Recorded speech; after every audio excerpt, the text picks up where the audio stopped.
On reçoit avec plaisir ce jeudi chez Agora, ici Télévision, Madame Suzanne Cloutier, diplômée de l'Université Concordia en peinture et en dessin.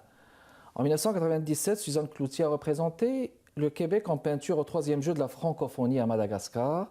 Elle a aussi participé à la Biennale du dessin, de l'estampe et du papier du Québec en 2001.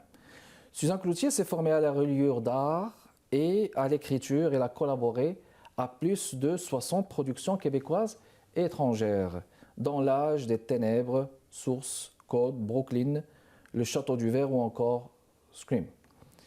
Son livre Errance est le premier ouvrage qu'elle publie chez les éditions du Passage. Ici Kamal Benkiran, bienvenue chez Agora. Madame Cloutier, je vous souhaite la bienvenue parmi nous. Merci d'avoir invité. Ça fait plaisir. Alors ce livre Errance, c'est une belle couverture, très expressive. Là, chez les éditions du Passage, allons d'eau les écrivains qui ont participé, mesdames et messieurs. 11 auteurs plus, Madame Cloutier, justement. Bon, alors, Errance, c'est un titre, c'est un mot qui est assez vague. Qu'est-ce qui vous a inspiré, justement, l'écriture, justement, ou d'avoir réuni aussi tous ces écrivains, justement? Bon, au départ, c'est les signes que j'ai trouvés dans des manuels. Dans des manuels de référence, dans deux, entre autres. C'est des signes qui m'ont inspiré. C'était comme un documentaire sur la vie des gens dans la rue.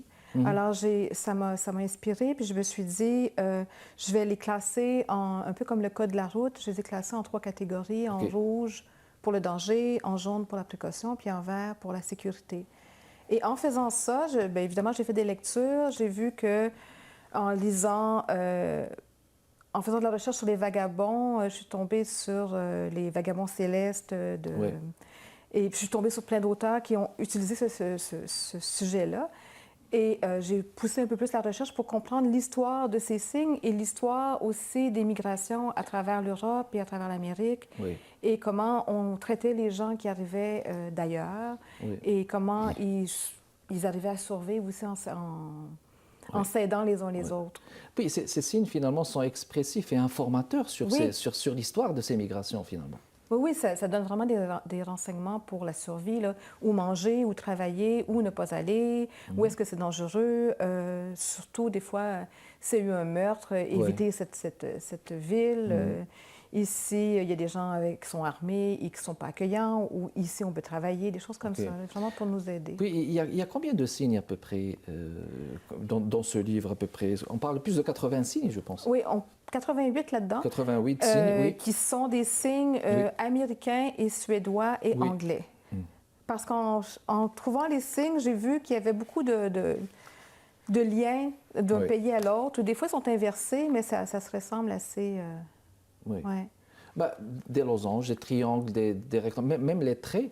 Moi, je pourrais comprendre ça là, facilement. Un trait là, ou peut-être comme un parallélogramme là, ou une ligne rectiligne, c'est une trajectoire quelque part. Oui, c'est souvent des trajectoires. C'est souvent, oui. Ou souvent, ça va on peut reconnaître un chien quand c'est écrit chien méchant, ou 4 pour 4 chiens méchants, ou des triangles pour les femmes, des flèches pour des directions. C'est assez simple, c'est très, très minimal. Puis, vous les avez repeints selon un classement précis. Donc, un corpus de dessin qui est présenté justement dans ce livre et qui illustre des morceaux d'histoire de générations. Mais quelle génération? Est-ce qu'on parle de générations passées? Oui, c'est des signes qui étaient utilisés surtout dans l'entre-deux-guerres, surtout en Europe, et qui se sont transmis en Amérique aussi, mais qui étaient utilisés avant. Mais en cherchant un peu plus, j'ai trouvé que les signes, ils datent même du Moyen Âge. Les Juifs qui sont allés à travers l'Europe utilisaient déjà des signes, les Gitans, puis tout ça s'est mélangé un peu. Exactement.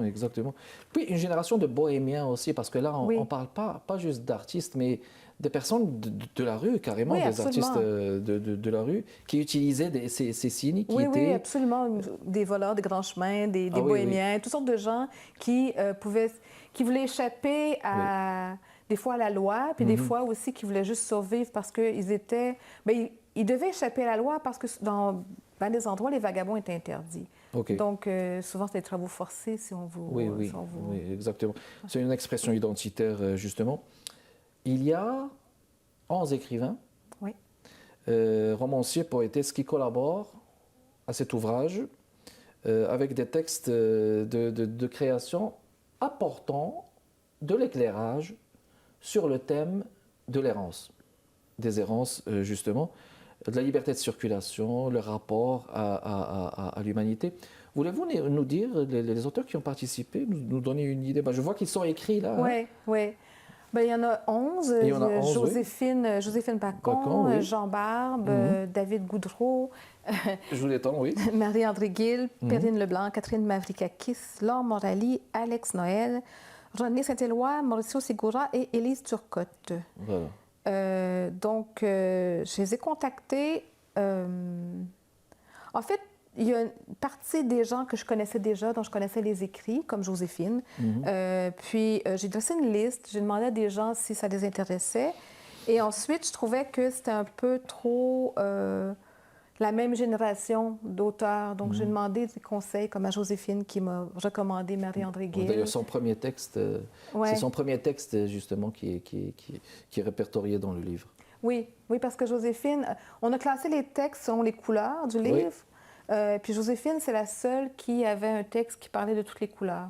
Donc, c'est pour ça que ça ouvre avant les...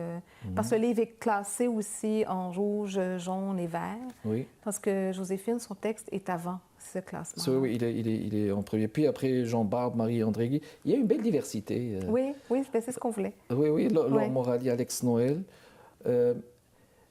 Le point d'intersection, c'était la thématique errance, justement. Oui. C'est-à-dire que chacun pourrait... Comme le texte de René Saint-Éloi, j'ai été fasciné lorsqu'il a parlé du corps noir et de l'errance du corps noir, justement. Ben, en fait, j'ai pas donné... j'ai donné un format, je veux que ce soit court. Et la ligne Et aussi errance, mais dans toutes ces possibilités. Toutes ces possibilités sans qu'il y ait une contrainte, mais l'expression, elle est élargie sous... justement la thématique et le signe de l'errance. Très bien, on va faire une pause et on revient dans les prochaines minutes, mesdames et messieurs. J'accueille Suzanne Cloutier chez Agora ici Télévision, mesdames et messieurs, en ce jeudi. Restez avec nous, on vous revient.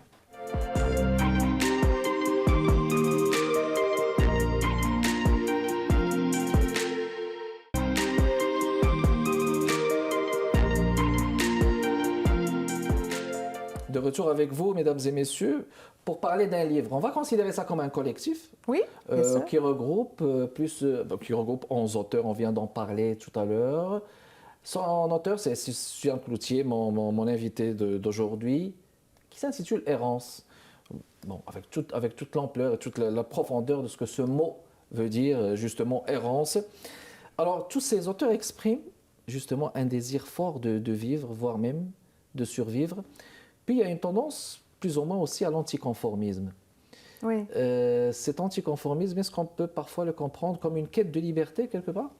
Oui, parce que, bon, c'est sûr qu'il y a toutes sortes d'errances, comme on dit dans le livre, mais il y a des gens qui, au départ, beaucoup d'Autochtones qui étaient nomades et ont été forcés de vivre dans des villages ou dans des réserves. Donc, il y a cette errance-là. Il y a aussi des gens qui ont décidé de ne pas... avoir un emploi et entrer de 9 à 5, d'avoir une vie différente et de voyager. Donc oui, c'est un anticonformisme. C'est sûr qu'il y a d'autres gens qui ont des problèmes autres puis qui se retrouvent à la rue, là, mais qui sont aussi des errants. C'est une magnifique liberté aussi de disposer de sa liberté et de se dire qu'on voulait de dire « je ne veux pas travailler de 9 à 5, là, ça ne me convient pas ». Oui. Pourquoi j'aurais une maison et pourquoi je vivrais comme ça? Pourquoi je vais m'endetter là puis pour attendre que la Banque mondiale là, ou la Banque nationale là, puisse indexer mon taux d'intérêt. Oui, ça c'est certain. Oh, c'est magnifique. Donc chacun justement veut disposer. Puis ça veut dire ça justement, de ne pas se conformer peut-être justement à un certain système et de vivre sa vie en toute liberté. Puis moi j'avais compris aussi que c'est la quête, l'errance c'est la quête de la vie, c'est la quête de la nourriture, c'est la quête de la sécurité, d'un endroit où dormir pour les sans domicile fixe, carrément. La possibilité d'être en sécurité, de signaler un danger aussi, quelque part. Est-ce que vous avez essayé quelque part, de manière consciente ou inconsciente, de mettre une touche nord-américaine, je vais dire, québécoise, canadienne en général? Oui, bien, c'est certain qu'au départ, quand j'ai commencé le projet avec Jack Kerouac et mes lectures de ses romans, il y avait cette idée de l'espace américain, Oui. aussi des gens qui voyageaient illégalement sur les trains, la découverte de cet espace-là. Donc, ça a commencé plus comme ça. Et il y a aussi, au départ, Jack Kerouac, aussi sa famille vient du Québec. OK. Et comme beaucoup de Canadiens français à ce moment-là, ont migré vers les États-Unis pour trouver du travail. Donc, c'était à la fois l'immigration, comment les peuples changeaient de pays, et aussi comment, dans ces gens-là, il y avait du monde qui voulait juste connaître le pays et aller vivre ailleurs et voir et passer du Canada aux États-Unis, au Mexique. Et, oui, au départ, c'était plus américain. Puis Jacques Kerouac, c'est une très belle manifestation aussi de la vie au Québec et aux États-Unis, parce que c'est lui qui a écrit Sur la route, je pense. Oui. Sur la route, c'est un livre phare. C'est un auteur universel, là, il faut le dire. Oui. Oui, Oui, mais on oublie souvent parce que c'est un auteur américain, parce qu'il est né là-bas. Oui. Mais c'est aussi des racines françaises, des racines québécoises. Exactement. Alors, il y a aussi des valeurs, là. Justement, dans ce livre, on parle de ces valeurs. Puis, il y a ce croisement, justement, qu'on trouve dans ce livre Errance entre les arts visuels, la littérature et le design, quelque part. Oui. Alors, puis, on a une réflexion générale sur cette thématique de l'errance. Et surtout, les textes, ils expriment cette capacité d'aller vers les valeurs, d'aller vers l'empathie. L'empathie, on en trouve. L'empathie, c'est quasiment... enfin, je ne vais pas dramatiser là, mais des valeurs comme l'empathie, la générosité, le don de soi, ce sont des valeurs qui ont tendance à disparaître. Est-ce que vous pensez que c'est définitivement disparu? C'est peut-être pas pour être pessimiste, là. Non, je ne veux pas être trop pessimiste quand même. Mais c'est sûr qu'avant, il y avait dans beaucoup de... Comme chez les Canadiens français, il y avait la religion qui faisait que les gens étaient élevés dans une communauté et avaient le sens de la communauté et de l'empathie. Que c'était pas nécessairement toujours sincère, mais il fallait accueillir les autres. Donc, il y avait cette manifestation du banqueteux où on recevait des gens, des fois, dont on avait peur parce qu'on ne savait pas c'était qui, d'où ils arrivaient. On avait un peu peur de se faire voler ou quoi que ce soit. Ben, c'est normal, mais il y avait quand même il fallait accueillir. Il fallait être un bon chrétien. Puis dans d'autres religions, ça existe aussi. Le sens de l'accueil. Les nomades étaient comme ça aussi. Ils accueillaient les gens sans savoir qui ces gens étaient, même s'ils ne parlaient pas leur langue ou s'ils n'avaient pas la même culture. Mais c'est sûr que maintenant, il y a plus la peur de l'autre qui domine. Aggravé, exacerbé par les médias un petit peu. Oui, c'est certain. On va dire. J'ai vu aussi que le fait que c'est Joséphine Bacon qui a écrit au début, il y a une mise en valeur aussi de ce patrimoine autochtone amérindien au Québec et au Canada aussi. Oui, qui est récente. D'où cette possibilité aussi de transmettre ces valeurs aussi en préliminaire, parce qu'on n'a peut-être pas tendance à le faire, mais plus ou moins, donc peut-être à travers le texte de Joséphine Bacon, la possibilité de dire que voilà, il ne faut pas oublier aussi la tradition autochtone. La tradition autochtone et les valeurs collectives, parce qu'on est beaucoup dans on veut tous se réaliser soi-même, mais il y a une communauté, il y a une société. Il ne faut pas oublier l'autre. Là. Non, on l'oublie beaucoup. Voilà, exactement. Peut-être une question juste comme ça, là, parce qu'en parlant d'errance, on parle aussi de nomadisme. Oui. Est-ce que c'est dans ce sens-là ou est-ce que chaque terme a un sens précis? L'errance comprend le nomadisme parce qu'il y a de moins en moins de nomades, mais je l'aborde un peu. Mais oui, le nomadisme vient avec des valeurs. Oui. Et il y a des peuples nomades qui ont des valeurs de partage et d'empathie qui sont plus... Exactement. Ça me rappelle, en Afrique du Nord, les hommes bleus du désert. Oui. En Afrique du Nord, qui se déplacent tout en transférant leurs valeurs dans les villages où ils passent et à travers les populations. Donc ça, c'est magnifique. Sur Maroc, Algérie, Tunisie, là. C'est aussi une autre façon de de vivre aussi, à notre savoir vivre. Très bien, alors on va faire encore une pause et on revient dans les prochaines minutes, mesdames et messieurs. J'accueille avec plaisir Madame Suzanne Cloutier qui nous parle de son livre là qui vient de sortir chez les éditions du Passage. Restez avec nous, on vous revient dans les prochaines minutes.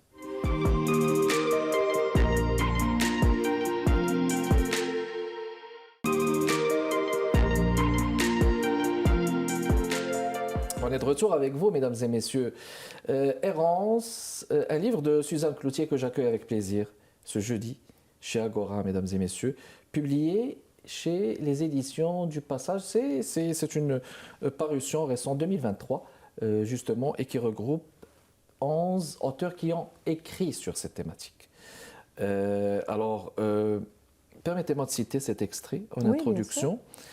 Toutes les errances ne sont pas voulues. Toutes les errances ne sont pas égales. Mais toutes les errances ont leur humanité en partage et de besoin de survie et la solidarité qui en découle. Mais avec ça, il faut dire que le destin de l'humanité va de plus en plus mal. Oui, il y a de plus en plus de gens déplacés. Oui. C'est pour ça qu'on dit que je dis que c'est pas... Il y a beaucoup de formes d'errance. Oui. Il y a des gens qui choisissent un mode de vie, mais il y a aussi des gens qui sont déplacés. Bon, on le voit avec ce qui se passe en Palestine. On le voit aussi des fois, ce soit à cause de catastrophes naturelles. Il y a toutes sortes de... Ouais. Et il va en avoir de plus en plus aussi, ne serait-ce que par les problèmes climatiques.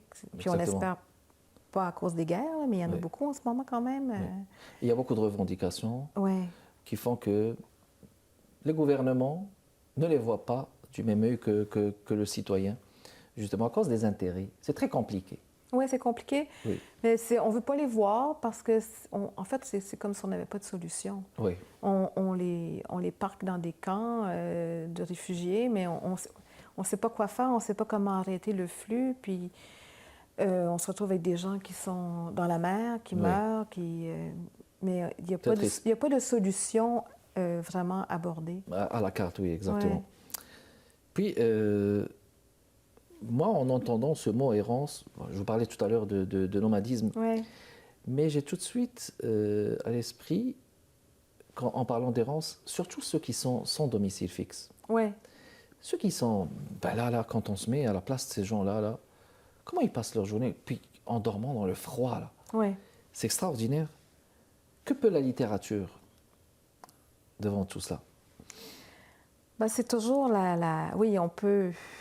Je ne peux pas dire qu'on peut changer le monde avec la littérature, mais on peut quand même amener une conscience, amener un questionnement, nous amener à voir ce qui est autour de nous différemment. Je n'irai pas jusqu'à dire qu'on peut changer complètement le sort des gens qui sont dans la rue, là, mais je pense qu'on peut quand même contribuer. Contribuer avec le livre. Oui. Avec le livre comme médiateur. Avec pour les ouvrir décideurs. les esprits aussi. Ouvrir pour les esprits, amener Parce que ce livre-là n'est pas comme un livre de sociologie non plus. C'est des auteurs, c'est des dessins. Je pense que ça peut amener une façon différente d'aborder le sujet. De voir les choses, justement, d'aborder. Alors, justement, en restant dans ces inégalités socio-économiques, là, peut-être une question qui sort un peu des arts et des lettres, qui est notre vecteur, de la littérature aussi. Quelles sont les issues, justement, à préconiser, parler du rôle de la littérature,